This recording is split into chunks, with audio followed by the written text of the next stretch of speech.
Hello and welcome back to my channel.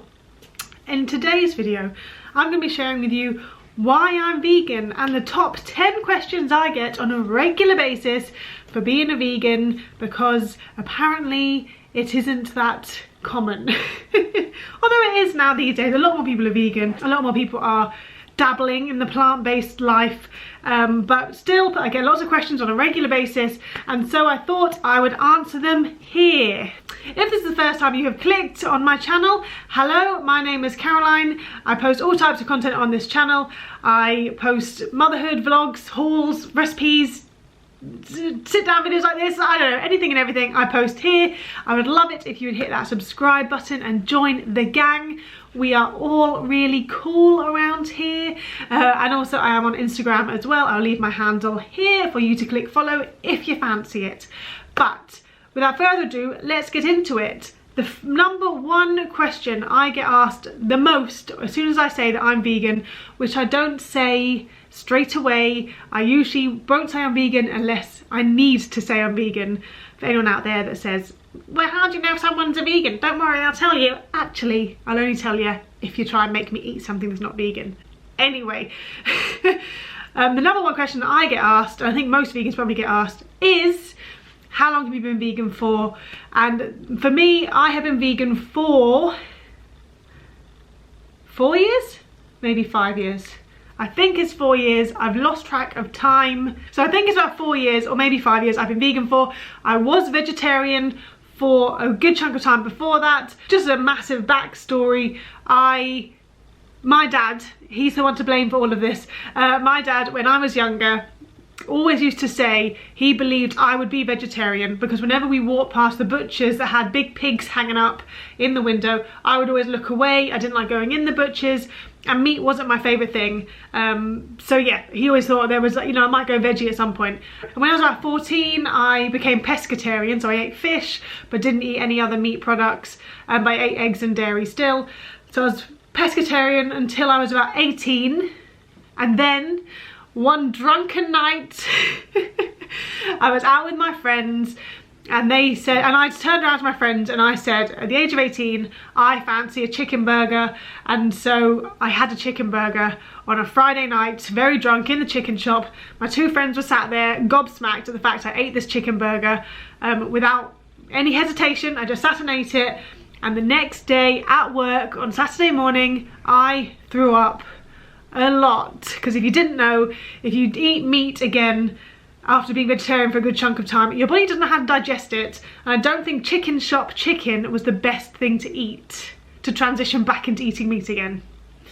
So I was very ill on that Saturday, and then I ate meat again for a good few years, and then when I was at university I transitioned to vegetarian again, and then I went vegan. Sean actually went vegan first. The next question is, are my family vegan? And yes, Sean and Ellis are both vegan. Sean went vegan first by like a week or so.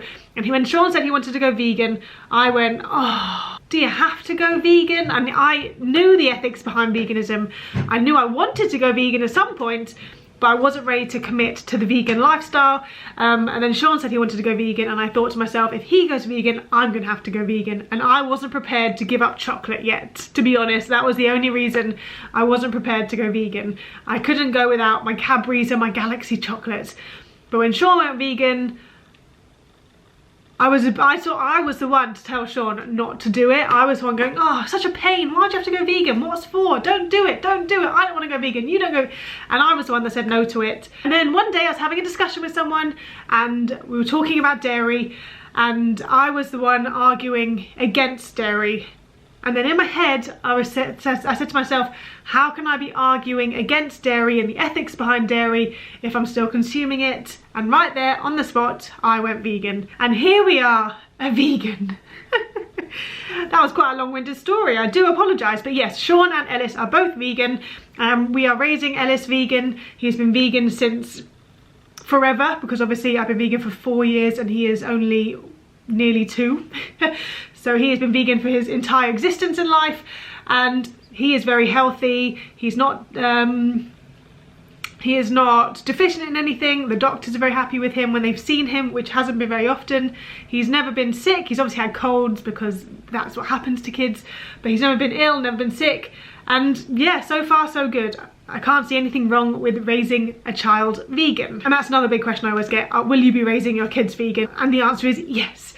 I will actually be doing another video coming out in a few weeks about raising a vegan child. But just one thing I will say, for when people say to me, do you think it's fair to raise him vegan? My answer usually is, well, I am a vegan now and I wasn't raised a vegan. So surely then I could say it's not fair that my parents didn't raise me vegan because I am now a vegan, if that makes sense. So obviously if Ellis at one point wants to eat meat, we'll discuss that in another time. And so yes, but like I said, there will be another video on raising vegan children in the future if you fancy that. Keep your eyes peeled, hit that bell notification.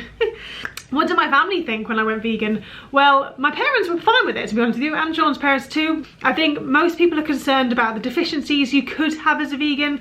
I think my parents were both sort of like, are you sure this is the right thing to do? Because you could be deficient in this, that, and this, that. But here we are 5 years later, and I'm fine, fit as a fiddle.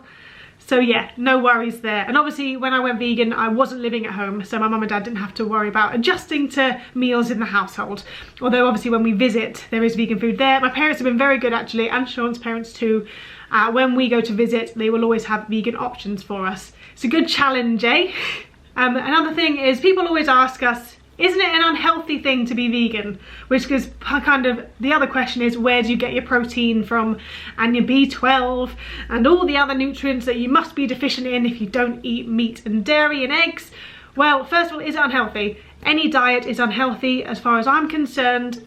You can be unhealthy on a meat eating diet, you can be unhealthy in a vegan diet, you can be unhealthy in a vegetarian diet. Obviously, if I ate meat, dairy and eggs, then I could be eating only McDonald's every day, 5 days a week, and that would be unhealthy. If as a vegan, I could also be eating vegan McDonald's 5 days a week, and that would also be unhealthy. It depends on what you put in your body either way. So basically, no, it's not unhealthy. You just have to be sensible. As with anything, you have to make sure you're eating a wide range of foods, which leads me on to the next thing of where do you get your protein from. And the question I will ask you is, have you ever seen or heard of anyone dying of a protein deficiency? No, you haven't. Do you know why? Because protein is in every food, essentially. Fruit has protein in, vegetables have protein in, and the amount of protein you need a day, if you're a regular person and not like a bodybuilder or whatever, isn't that hard to get on a regular average diet. Also, when you're a kid, the number one thing that parents try and get their children to eat are fruits and veg.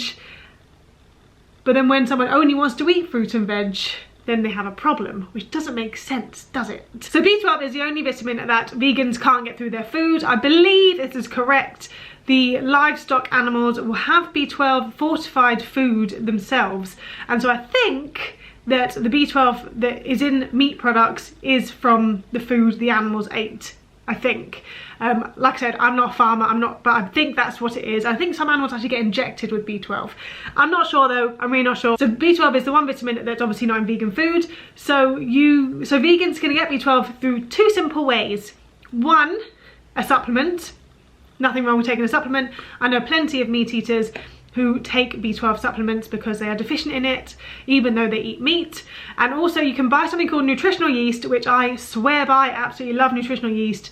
It sounds weird, it is a bit weird, but it tastes great. It's basically an ingredient you can add to food. I add it to sauces and like as a topping on pasta, and it's like got a cheesy taste to it. It sounds really weird. I was very apprehensive when I first tried it, I must say, but actually it tastes nice, it's good for you, it's literally just B12, and yes, that's how we get B12. I've just moved the camera because I couldn't see a thing. So all other vitamins that people do get concerned about when you're on a vegan diet, such as iron and calcium, can be found in your food. I do take a supplement every so often of a multivitamin with iron in, just because I feel like it sometimes Obviously, just because I'm a vegan, it doesn't mean I have to take supplements. If you are not a vegan, I recommend you take supplements as well, because you never know what your body is absorbing when you eat foods. And yeah, I just think that there's nothing wrong with taking supplements. They are there to be used. A question I don't get as much but I used to get it a lot when I first went vegan was, do you crave anything? I guess now it would be like, do you miss anything? And the answer I'd say is no. When I first went vegetarian, I craved like roast chicken, just because my grandma used to make the best roast chicken roast dinners on Sunday, and that's one thing I craved. Do I crave it now? Not really. The thought of eating meat now repulses me. I can't, the thought of it is horrible. I would never want to eat meat ever again. And my big thing, obviously, like I mentioned earlier, my big thing of not wanting to go vegan was because of chocolate. Do I miss chocolate? No, because there's so many good vegan options now. My favourite is the brand Nomo. They are delicious, and Vegan Galaxy obviously exists, which is good but expensive, and there's lots of different vegan options out there. One good thing about going vegan though was meant that I couldn't eat chocolate as much as I was eating it. Now there's lots more options out there, it's not so good. One thing I do miss is the ease of biscuit buying though. The amount of biscuits I can have are slim. So bourbon biscuits, if you didn't know, most brands of bourbon biscuits are vegan, and they're not expensive either, which is great. The fruit shortcake ones, you know, the sugared top with raisins in, they are most likely vegan. Digestive biscuits, rich teas, Tesco's own brand dark chocolate digestive biscuits are vegan. And there's a couple of others out there if you have a look. Is it more expensive being vegan? Again, it depends on what you buy. If you only eat fake meat, then yes, it could be more expensive, because vegan products, because it's not bought as much as meat products, they're obviously going to be more expensive than your meat products. But vegetables by themselves, obviously not more expensive. If you can live easily off just vegetables and grains and beans and things, if you fancy that, and if you do that, then obviously it's not more expensive, because pasta, rice, lentils, vegetables, they're not that expensive. Do I eat honey? Is honey vegan? No, I do not eat honey. Honey is not a vegan product. I will leave a link below if you want to do some research on that. But no, honey isn't a vegan product because it comes from bees. I will use things like golden syrup. If I'm feeling bougie, I can get maple syrup as well. And agave nectar as well, which is a lot more expensive. Golden syrup is just as fine, and it's not that expensive. So I would use golden syrup in my porridge, and yeah. So I've realised there's actually 2 more questions to go, which means there are 11 questions, not 10. Firstly is, why am I vegan? And finally is, am I happy being vegan? So why am I vegan? It's for the animals, always has been, always will be. I can't bear the thought of what happens in slaughterhouses. I've seen so many videos. No one forced me to watch them. I chose to watch them, and they made me very sad. And so therefore, it's my own doing, but I'm very glad I did it, because I can't bear the thought of what happens, and I don't want to be any part of it whatsoever. People can tell me till they're blue in the face about how good a life an animal has had before it ends up on my plate. I will not have it, because quite frankly, to be completely blunt, death for me is probably my biggest fear there is. The thought of death horrifies me. Yeah, it's literally, I hate the thought of death, and so I would not want to knowingly inflict that on another being. So yes, that is why I don't want to eat animals or their products. So that, yes, that is why I'm vegan. Since being vegan for now a bit longer, I've watched some more documentaries about the health aspects of it and the environmental aspects of it. So that makes it all the better to be vegan for me, but the animals is the #1 reason I'm vegan.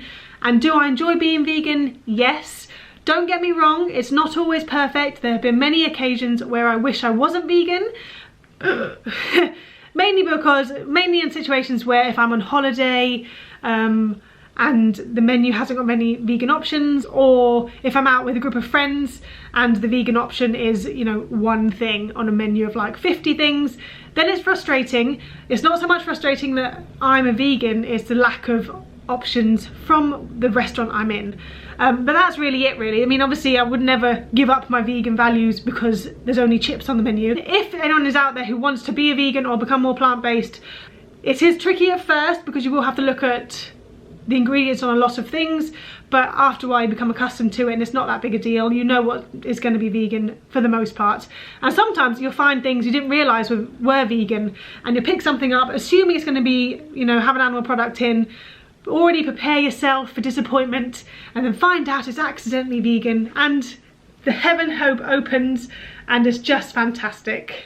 So yes, that is my story of being vegan. If you have any questions, I'd be more than happy to answer them. Leave them in the comments below. Like I said, in the future I will be uploading a video on raising a vegan child and the questions, issues I've had regarding that. So if that interests you, please do hit that subscribe button. And thanks so much for watching, and I'll see you in the next one. Goodbye!